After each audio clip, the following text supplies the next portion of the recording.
I'll show you in this video how you can add text behind an object in Premiere Pro. So let's jump right into this video now without wasting any second.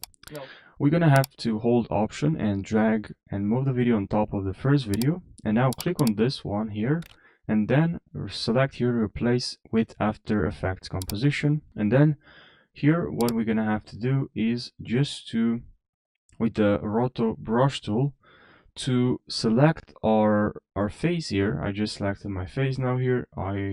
And then once you select your face, you just need to move the playhead, and at the end you're gonna see here that it's loading. And after you've finished, you just need to click on freeze, and once that's finished as well, you just need to go back to Premiere Pro, and you're gonna see here that you don't have the background anymore. And yeah, that's pretty much it. You're gonna see here that you don't have the background. So I hope you found this short video helpful, and thanks for watching.